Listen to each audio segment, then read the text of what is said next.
Reimagining Success, episode 20.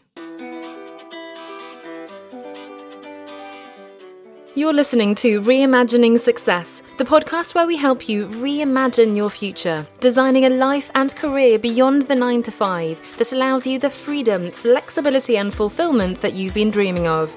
I'm your host, Anna Lundberg. Now, let's get started on those dreams.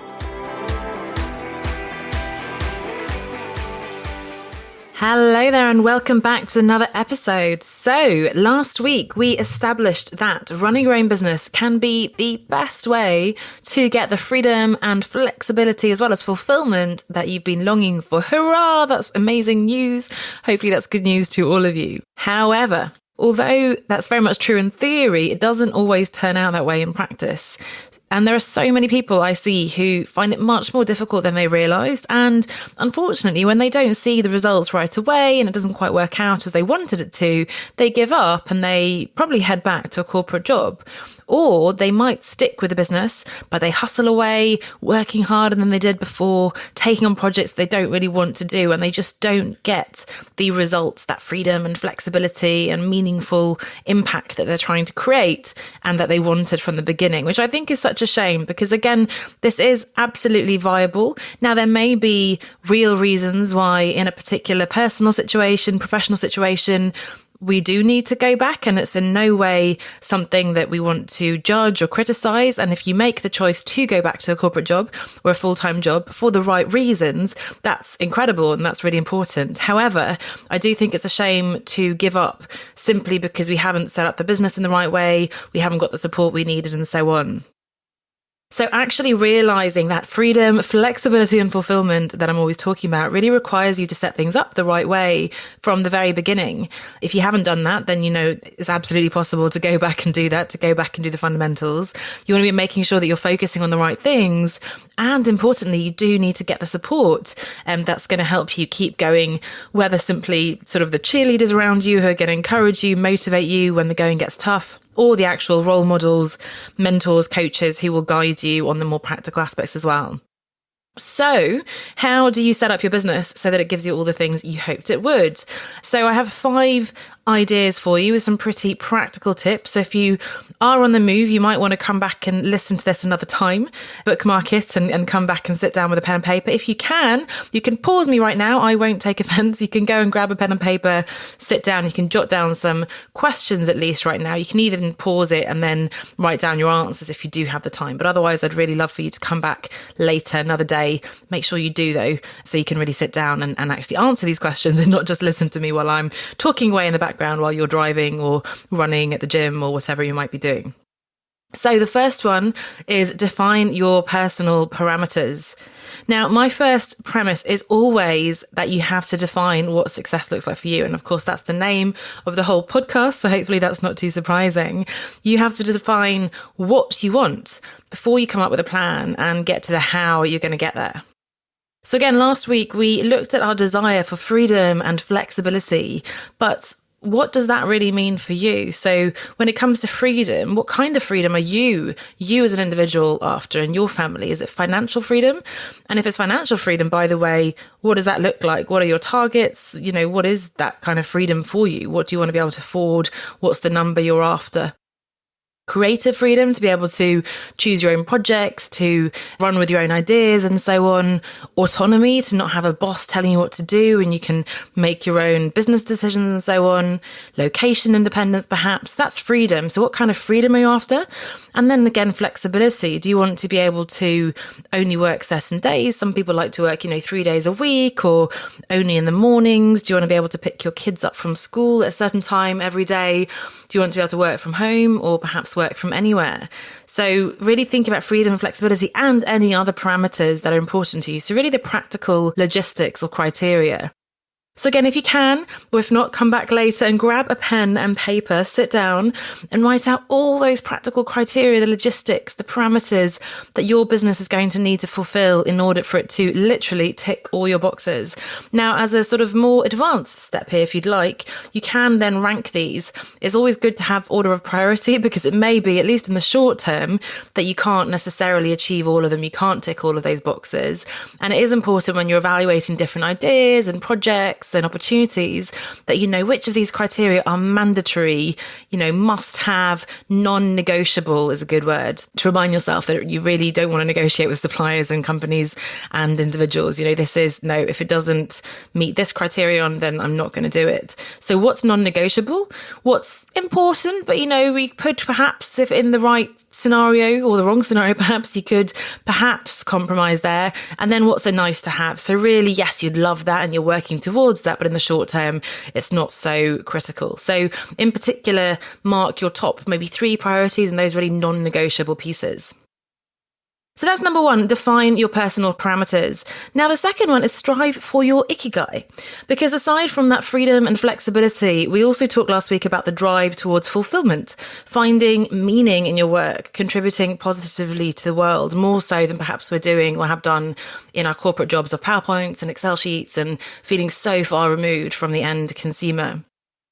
Now, I'm a big fan of the Okinawan concept of ikigai, and your ikigai, or your reason for getting out of bed in the morning, is something that's found at the point where you're doing something you're good at, something that you love, something that the world actually needs, and something that you can be paid for.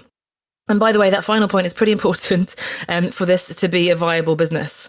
So something you're good at, really bringing to life the skills and strengths that you want to leverage, something that you love, what your passions are, that you really enjoy, something that the world needs, again, that you're making that real positive contribution or difference in the world, and that can actually be monetized. So you may have seen this. If you do a quick Google, you'll find sort of a graphic where there are 4 circles that intersect, and your ikigai is found at the middle point there. And it's something we can work towards. Probably we can't go from one day to the next having no ikigai and suddenly ticking all those boxes again, but it's good to bear in mind to have that as a goal to move in that direction. So again, what are your top skills and strengths that you want to make the most of? What are you passionate about? And what do you think the world really needs? So again, grab that pen and paper if you can, map out your skills and your passions, your values, the causes you care about, and try to see what passes you can find and how you might be able to bring it all together. Now, the question of how you can monetize that, how you can actually be paid for it, leads us on to number 3, which is decide on the right business model. And this is possibly the most important piece that's going to determine whether or not you get what you want, that freedom, flexibility, fulfillment, and ikigai that we just talked about. And there are different frameworks for outlining your business model. Plenty of free templates you can find online. I have my own version that I've adapted that I teach in my programs. But in a nutshell, it's a plan for how you will run your business. And that includes who your customers are, what products and services you will offer, the pricing, packaging, how you will make money, how you'll market and reach those customers, the investment needed and all those things. And these different pieces all need to build on each other to ultimately deliver your version of success. And that would include your financial targets, those logistics again of when and where you'll work, and any other aspects that are important to you. So this is not one of those things you can just sit down and create on a piece of paper in a few minutes of brainstorming, although, you can definitely, and certainly if you've already started a business, you can definitely map out quite a few of these different building blocks and begin to brainstorm. But I'd really recommend that you take the time, dedicate some proper time, come back to this again and again in the next few weeks and months to look at things like how are you going to be able to create multiple income streams to make it more sustainable, more stable? How can you best leverage your time? This is something we're going to be talking about in a few weeks' time, but how can you make sure that you're not just selling your time by the hour, the typical sort of freelance scenario, because that really means that if you're not working, then you're not generating in business. So how can you think creatively about scaling, maybe doing group programs, delivering, creating some products and packages? How are you going to set your prices, again, to make sure that you're not having to work 40-hour, 80-hour weeks every week, every day, every month of the year, and weekends and evenings and so on, in order to reach your financial targets. So how can you set your prices to fit with the hours you actually want to work? And all these fun things. So all this is in order for your business to really deliver on its promise again. So the ikigai we talked about and those practical parameters. So business model, really important, something we can't go into full detail here, but definitely something that you need to pay attention to. And I think probably the biggest reason why we fail in business, not having that proper model and refining that and making sure it reflects our goals. Number 4 is to set and stick to your boundaries. Now, there is no point in having a list of criteria, your values, this pretty business plan on paper, and then going ahead and saying yes to any job or project or opportunity that comes along. You really need to live and breathe your vision in practice. So, how can you translate all these plans into concrete boundaries? For example, can you block your calendar so that you're only available certain hours? What can you do to stick to that plan? For example, you can turn off the notifications on your phone, you can close down your laptop, you can just make sure that you're checking during those predefined intervals.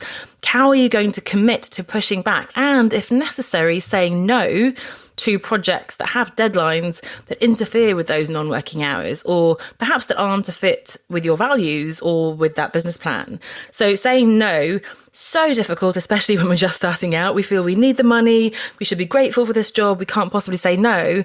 And as ever, there might be some reasons for taking on a project. Just again, make sure you're intentional about it. You know that it's giving you exposure, experience, testimonials, whatever it is that you need.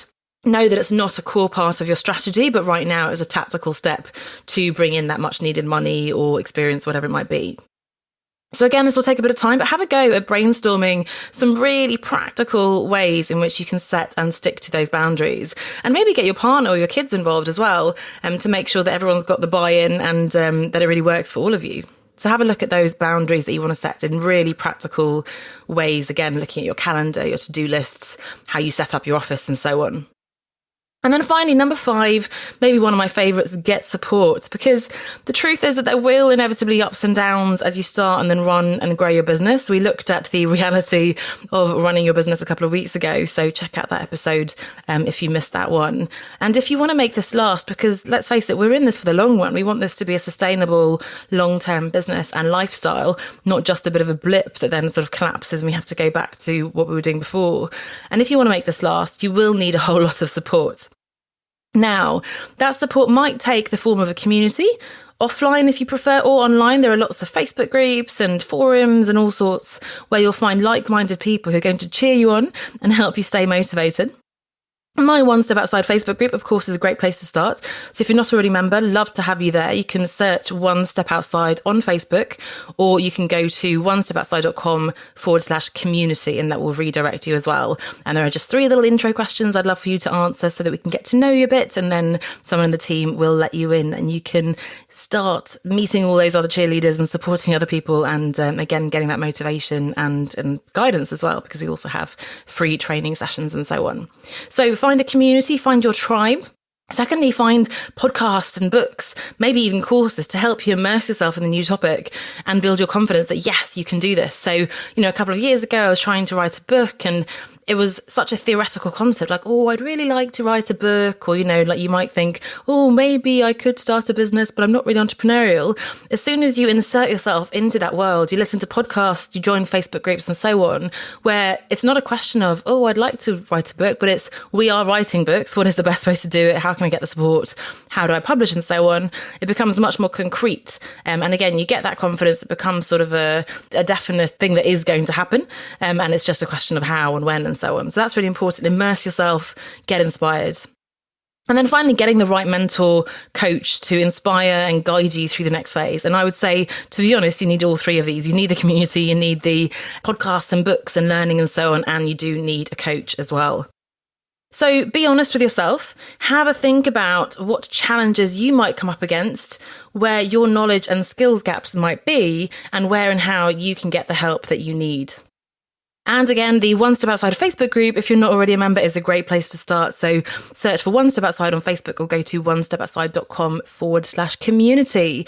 Now, this was sort of an introduction to this topic of how to set up your business to work. And there's plenty to be getting on with. Again, I probably recommend that you listen again.